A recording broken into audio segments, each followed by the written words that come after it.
everybody, it's Chris Eads, and our line is Wootini, here with another Gay Gamer video podcast for y'all.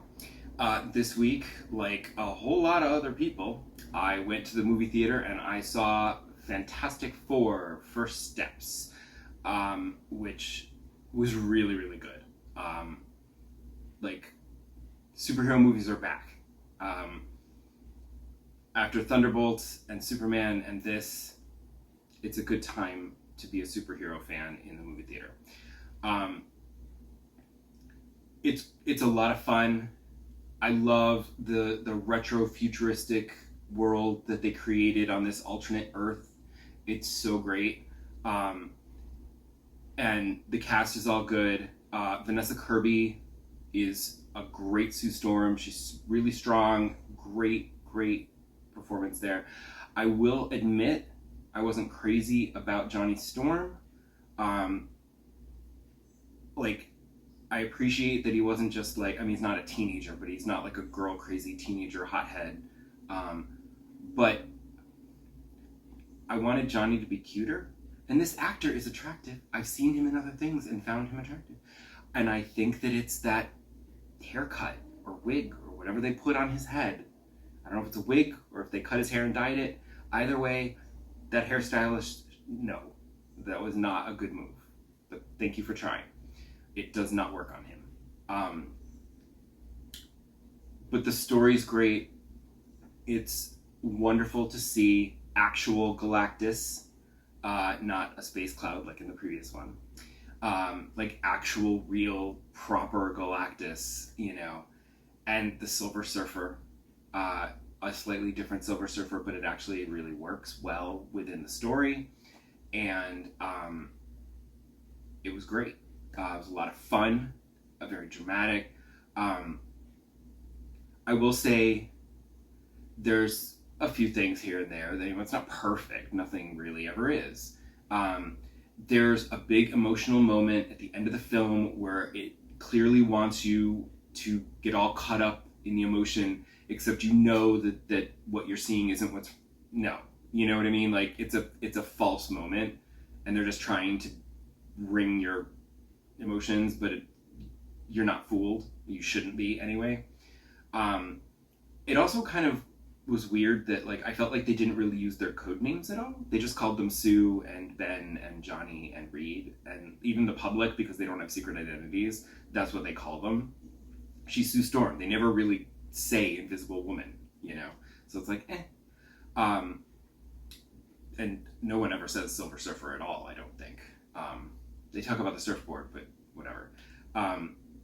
But it's great, and I loved it has this the 60s setting with the retro future feel of all the design elements of the city and everything. It's so cool, and the whole thing feels like a Silver Age comic from the 60s with the appropriately wild sci-fi ideas and science that is not in any way, shape, or form realistic, and it's just fun, because they don't care, and it's great.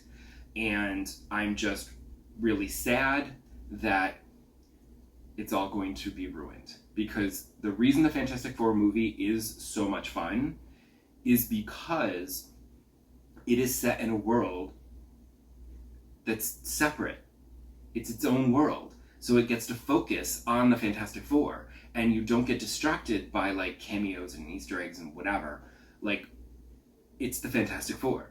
And now they're going to force them into the regular MCU, and I wish they wouldn't, because it's going to ruin them. I know it. This movie, if you look at the structure of it, it's very much your standard MCU comic book movie. But because of the setting, it became different and unique and fun again. And they're just going to ruin that by putting them in the regular MCU with everyone else. But fingers crossed, maybe they can help level everything else up instead of being dragged down with them. I don't know. We'll have to wait and see. It's going to take a long time. As for games, I have continued to play Fitness Boxing 3. And I've stuck with it. I've taken maybe a day, maybe 2 off a week, but I am sticking with it. And it is still fun.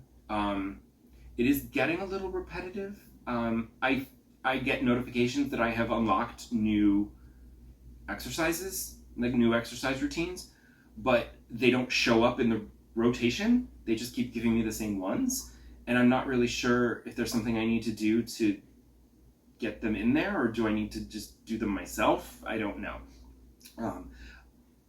After last week, the previous week, where it kept saying like the daily missions were like exercise with so-and-so, exercise with so-and-so, and I was just like, eh.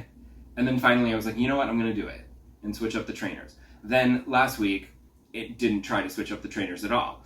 But at the end of the week, I decided, towards the end of the week, I said, you know what, I want to mix it up a little. So I swapped to a different trainer. I switched to Guy, and his voice actor was okay. He's not as enthusiastic as I might have liked. He's a little sedate. But I did like, very often, he's like, as you're about to start, he's like, ready? And I don't know why, but that makes me laugh every time. I can't help it. So I'm sticking with it. We'll see how it keeps going. I did not actually play a lot of Infinity Nikki because I finished all the side quest stuff and I got all the rewards I was going to get from this new event. So I just was like, meh, I don't really need to play it. I actually didn't play it for a couple of days. And I have been lightening up on Disney Dreamlight Valley because I finished that Star Path last week, or the previous week, I should say. But I've been trying to level up my friendship with Peter to do his friendship quests, and I was trying to grow some pineapples on Eternity Island, but while I was waiting, which, by the way, they never grew, I did like a whole quest. Like, I finally was like, well, while I'm here, let me just like work on that side quest that I wasn't doing. I had kind of given up on. I didn't give up. I just got bored and stopped, and I was doing other things. I got distracted, is what happened. I got distracted. So I said, okay, fine, let me finish this whole thing, and then ended up on an island with Steamboat Mickey, and it was all black and white, and it was very cool. It was very clever. I had forgotten how clever this little storyline that they had was, because I had stopped playing the Eternity Isle quest way back then. And then I ended up in like Jafar's temple and like defeated Jafar and finished the story. So now I just have to do the friendship quests for everybody on Eternity Isle, which is not a priority. It's like whatever. Whenever I get to it, I get to it. And I know there's a new Star Path coming, so it's gonna be distracting me from that anyway. But excuse me. What I did was it allowed me to spend a lot more time in Dragon Age Veilguard, which was great. Because I had gotten to the Siege of Weishaupt, which turned out to be a massive mission that took days to do, and had this ridiculous boss fight. You don't actually fight Gillenane, which is good, because she's like a fucking eldritch horror. But you fight her like archdemon, which is this dragon, which annoyingly you defeat it, and then it comes back with another head, and you defeat those, and then it comes back with a third head, and there were like other enemies coming from the sides, and you're fighting enemies, but then also the dragons, and trying to avoid them and not get killed, and it was a whole boodle.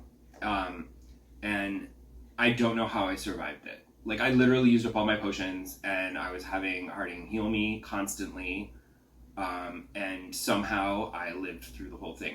By the skin of my teeth, finished that mission. I was very excited. And then it basically, like, you go back, and the Veilguard is all, like, infighting, and they're all cranky, and everybody's like, blah, blah, blah, and we didn't win, and this is bad, and And the thing that's crazy is, it becomes obvious, it's like, oh, like, everyone has their own issues, and you're going to need to go and settle all those issues so that you can have your final battle. You're going to have to do a bunch of personal companion quests. And I was like, I can see this coming. Like, during the cutscene, I'm like, yeah, I see where this is going.